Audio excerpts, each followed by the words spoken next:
Olá, aluno, tudo bem? Olha, eu acho que você estava ansioso em saber, no último bloco, será que o mesmo direito do nato é igualzinho para o naturalizado? Eles têm o mesmo direito? Eu até comentei com você que no artigo 37 da Constituição fala o quê?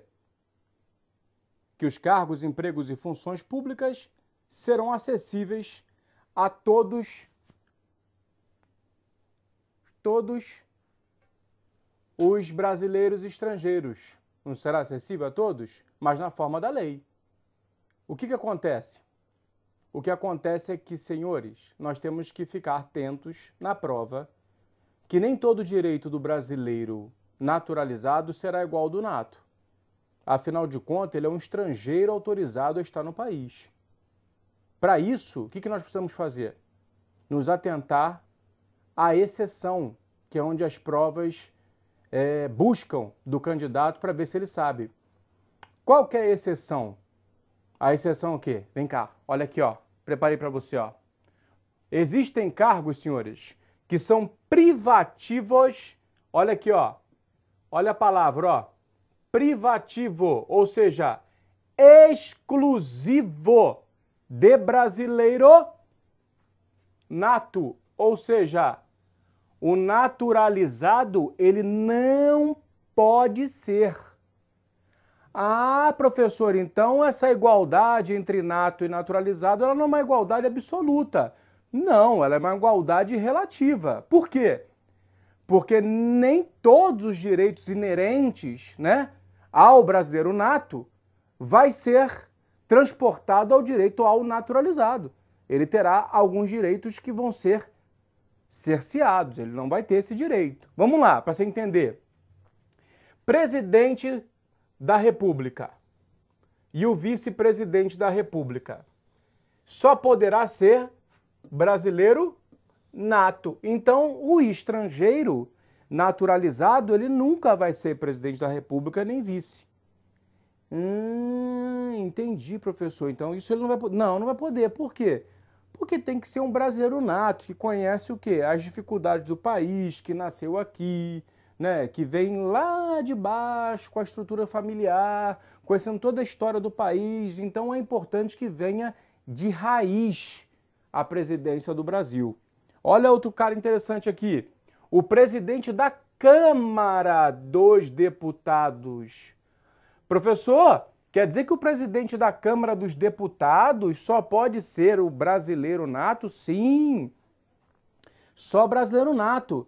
Mas, professor, eu já vi aí que tem deputado que não é brasileiro, professor, que é naturalizado. Deputado naturalizado? Tudo bem. Eu falei que ele nunca vai ser o quê? Presidente. Ah, então peraí, professor. Então quer dizer que aqui, ó, o naturalizado,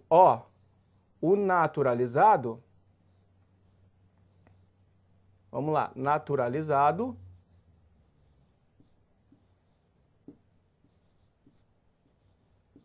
ele pode ser o quê? Ó, deputado. Deputado ele pode. Mas ele nunca será presidente da Câmara dos Deputados. Aí você me pergunta, mas por que, professor, que ele nunca vai poder ser?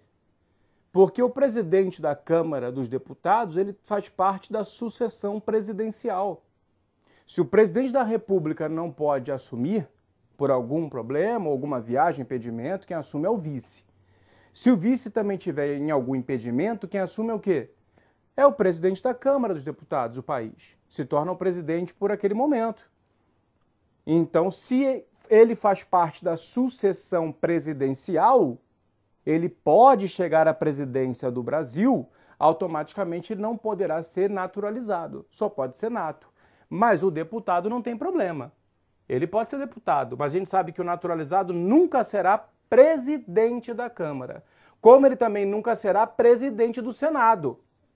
Porque o presidente do Senado, ele pode o quê? Substituir quem? O presidente da República. Ele faz parte da sucessão presidencial. Ah, professor, então eu já entendi. Mas o naturalizado, se ele quiser, ele pode ser senador? Pode. Senador ele pode.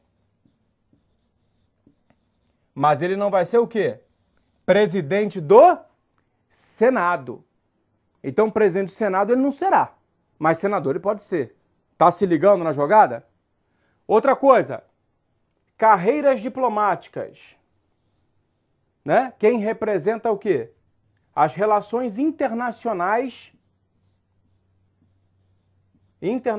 de nosso país. Né? Os diplomatas.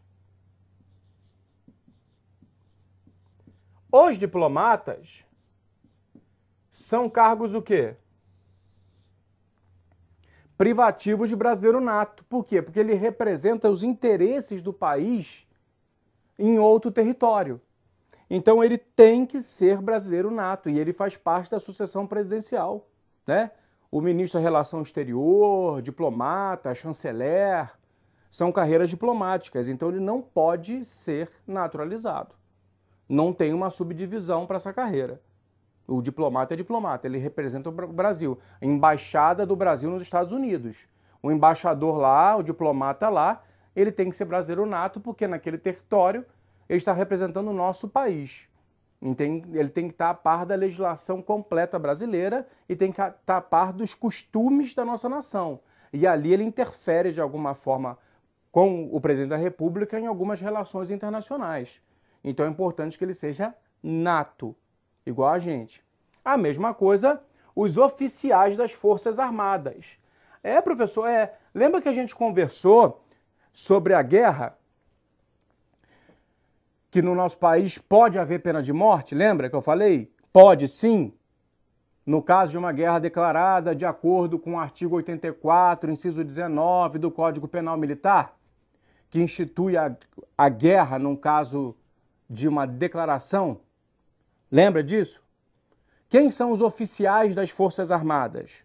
São os oficiais que vão fazer o quê? Comandar essa guerra. Você imagina se nós estamos em guerra com o Canadá e os nossos oficiais das Forças Armadas, os que vão gerenciar a guerra, comandar, articular a guerra, são canadenses. Ele vai querer atacar a família dele lá? Lógico que não.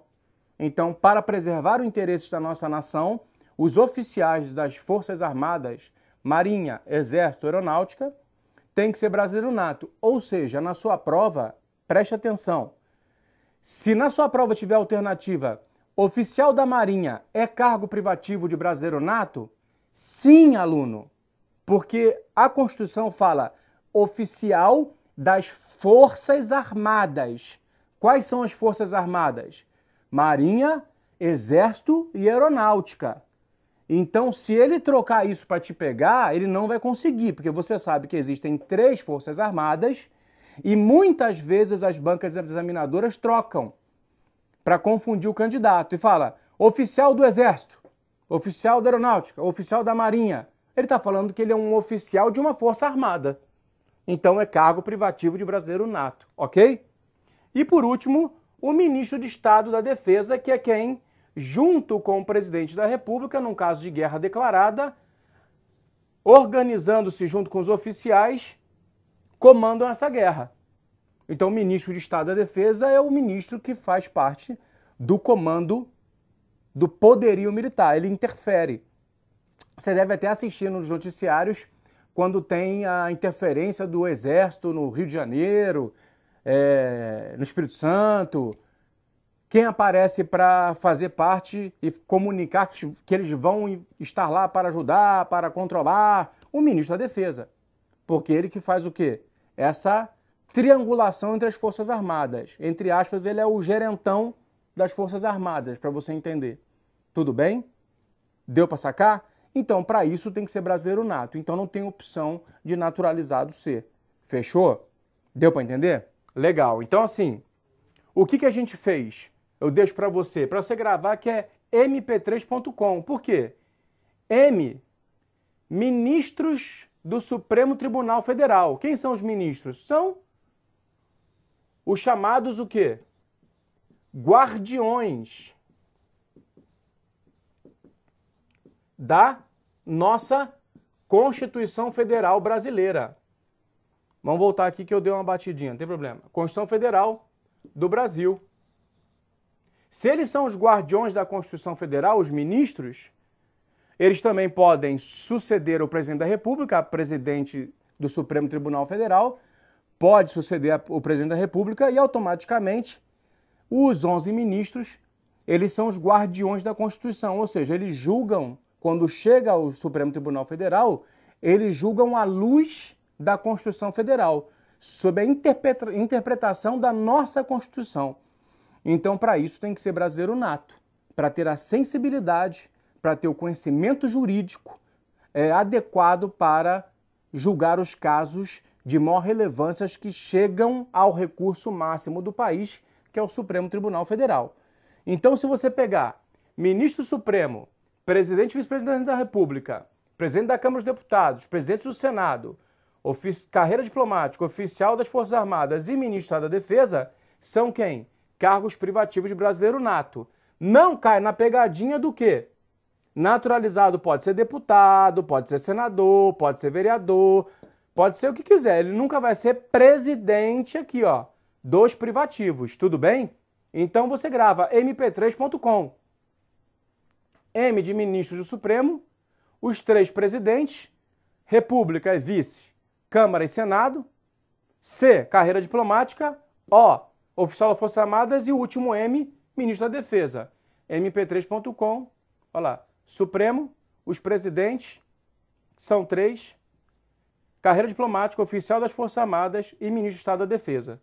Grave isso daqui que você não vai esquecer mais para a prova, bate isso bastante no seu caderno, fica falando que você vai gravar, mp3.com. Beleza? Ministros, presidentes. E aí você vai, presidente do Senado, presidente da Câmara dos Deputados. É o topo. Os que comandam o Senado, que comandam a Câmara, o presidente da República, o vice-presidente. Então isso é questão de decoreba. É o máximo que eu consigo fazer para te ajudar. Fechou? Tá tranquilo? Próxima conversa nossa. Direito político. O que eu quero falar de direito político para os senhores? O que é mais pedido na prova, não vão ficar de balela. O direito político brasileiro, como eu falei com vocês na primeira aula, que a nossa Constituição ela tem uma doutrina europeia, ela veio de uma escola normativa do direito europeu. O que está na Constituição ela tem uma base doutrinária europeia. Né? Lembra que eu falei que tem assuntos da Constituição americana, mas a nossa origem, o nosso alicerce é da doutrina europeia. O que eu quero que você entenda é que os direitos políticos inseridos aqui, eles vêm desde 1202, quando o rei João Sem Terra perde as suas terras para a população, no qual se revolta com eles, na Inglaterra, e ao perder as suas terras, ele recorre à igreja. Estou fazendo um mini flashback a você. Ele recorre à igreja, e a igreja assume o comando, faz com que o rei João fique subordinado à igreja, e a igreja assume o comando falando que aquele povo tem que devolver as terras para o seu rei, porque se não devolver, estão indo contra a vontade de Deus. Afinal, o Papa, ele é o quê? Um representante de Deus na Terra. Essa é a origem simbólica do Papa. Qual que é a simbologia do Papa? O Papa é o enviado de Deus na Terra. Por isso que ele tem que andar no papamóvel blindado, cheio de segurança, o avião, até o banheiro dele tem que, quando eles viajam, ele tem que ser levado o próprio vaso sanitário do Papa para evitar que tenha bomba. Por quê? Porque tem gente que não acredita, né? Existem divergências religiosas, então ele tem que ser protegido porque ele representa Deus na Terra. Imagina em 1202 como não era tão profundo, porque já não tinha televisão, né? Não tinha internet, não tinha Facebook, não tinha a Nova Concurso, não tinha eu para abrir seus olhos, automaticamente ficava só o rei e a igreja e o povo. O que a igreja falou é lei. Então a igreja falou, olha, Deus está muito triste com vocês porque vocês tiraram a terra do rei João e Deus falou comigo que vocês têm que devolver a terra para o rei João. A partir desse momento se institui o chamado direito divino, onde a partir de agora quem vai mandar a igreja com o poder de Deus. E nesse momento o rei João percebe que ele perde as terras dele para a igreja e ele passa a ser nada mais que um gerente das terras. Acaba ficando doente e morre em seu castelo, Leeds Castle, na Inglaterra. A partir daí, precisa de algum rei para substituir, porque a igreja não pode deixar sem rei, já que eles colocaram o direito divino que Deus falou que o rei tinha que ser rei João. Agora Deus tem que falar qual rei que tem que ser para o povo.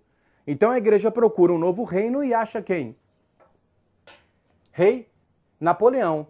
E rei Napoleão assume naquele momento, não é Napoleão que perdeu a guerra, que era de 1800, nós estamos falando aqui de 1206 já. Rei Napoleão faz o quê? Assume a coroa, mas só que ele tira da mão do Papa a coroa na hora que ele vai ser coroado rei, porque ele é ateu, e ele pergunta ao povo o quê? Vocês querem eu, rei de vocês? E o povo naquele momento grita, nós queremos, e ele fala, então vocês estão me coroando rei. Ele abaixa a cabeça, coloca a coroa. Nesse momento nós estamos tendo o quê? A primeira manifestação do direito constitucional no mundo. Quando Napoleão destitui o direito divino e, neste momento, institui o quê? A soberania do povo em coroar o seu representante. Por isso que no próximo bloco nós vamos falar do direito político, que nós coroamos os nossos representantes. Por isso que nós votamos. Fechou? Eu acho que agora você falou, nossa, que top! Já já a gente volta.